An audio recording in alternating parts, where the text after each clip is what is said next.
Hello, this is Hervé from Comic Book Bin, filling you in since 2002. It took me a while, but I'm looking at the Recon Diver from the G.I. Joe Classified line, the 60th anniversary Sailor Troopers from Hasbro. These commemorate the classic 12-inch G.I. Joe action figures of the past, which came in several forms: infantry soldier, sailors, and so on, divers. So these are the Recon Divers. They're supposed to be from the Navy. It's interesting, they technically should not be Navy SEALs like Torpedo. It's a different function in the Navy. They could be underwater demolition expert. These are explosive ordnance disposal technicians, or they could be Navy divers, neither of which are combatants in the purest form, but they either specialize in disposing of underwater weapons, or in the case of the Navy diver, they could be doing rescue or demolition work. Navy SEALs can operate both in the water, outside of the water, and almost across the entire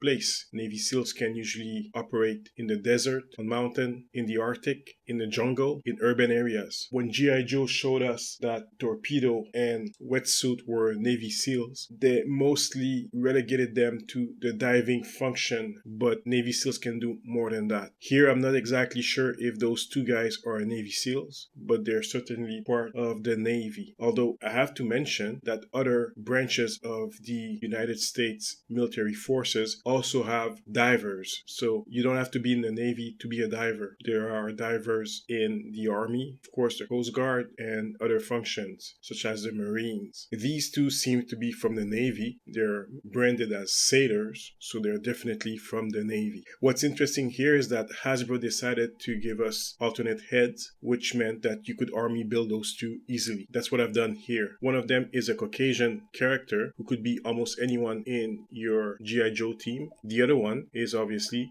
the black character. I've seen in places people mention that the faces were exactly the same. Let's verify that by looking at them very closely and see if it is indeed the same face, and it is not. The black guy's nose is much wider than the white guy's. They're not the same guys at all. They do look like a bit like one another, but they're not. Also, the bra on the black guy is significantly more pronounced than the one on the white guy. They're not the same. What would have been fun is if Hasbro had exchanged those two heads. It would have given us two more characters with different features, different skin tones. I like that they make alternate heads like that. Some people will say that Hasbro took that idea from Valorverse Action Force. We need to mention that multi-race generic troopers were available at Hasbro in the mid-2000 and so on. So this is not a new thing for Hasbro. It's just that they hadn't continued doing it as much, but they were always multiracial troopers. It's been there for a while. Now, they come with a lot of gear, some of which I'm pretty sure will be reused for Wetsuit. One thing I would not like them to reuse is the front-facing mask breathing apparatus, which is tied to the belly of the figure. It means that the figure cannot look up as well as it should, so they're front-facing all the time.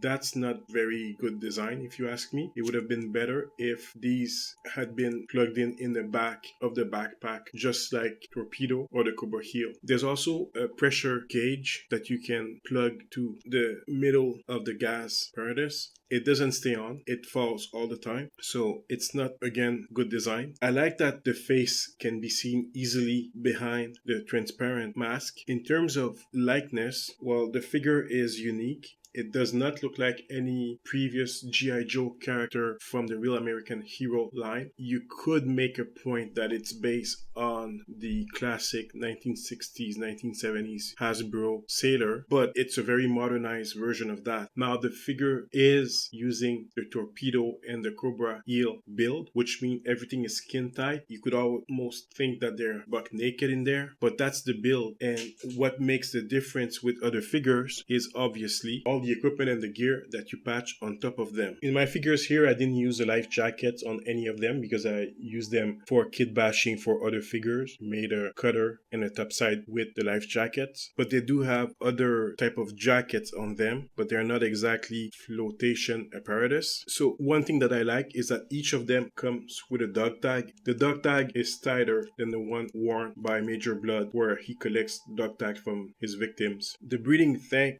well, there's two of them. There's one which is part of the backpack, and there's also one which is on the chest, the one that is badly positioned. Each figure comes with a bag of explosives. explosives. They're doing demolition, remember? A submachine gun whose ammo you can remove. They come with a electronic diving propeller, which allows them to swim faster if need be. Each of them comes with a knife, but the straps on the holster is kind of loose. Of course, they come with flippers, each of them. There is a left and a right flipper. There's a small L and R that you can see inside. You can add a silencer to the submachine gun if you want. This one packs on the belt of the character. They also have a small revolver. You can also put the silencer on that pistol if you want. It seems that the divers have ended the lives of many cobra eel. So if you look at the backpack, you can see that each of them, they've killed 3 cobra eels in the past. It's a really nice figure so far. Just like Snake Eyes, Hasbro saved a lot of money. The base plastic of all the figures is black plastic, so there's very little paint application on them. The gear can be khaki, olive green, grayish, but those are the only colors used throughout the figure, except obviously for their faces, which are painted white or black, and a few imprinted details all over the place, but there's no paint application per se on the figures. The figures tend to be on the smaller, shorter size. Of course, because they come with flippers, they don't wear very thick soles. And just like Torpedo, they're not the biggest figures in the collection. They feel more classic 112 than the extended G.I. Joe Classified 112. Nevertheless, they scale perfectly well with the rest of your collection, and since you're going to be using them with Cobra Eels and Torpedo, they'll look just fine. It's the same sculpt anyway. Because of the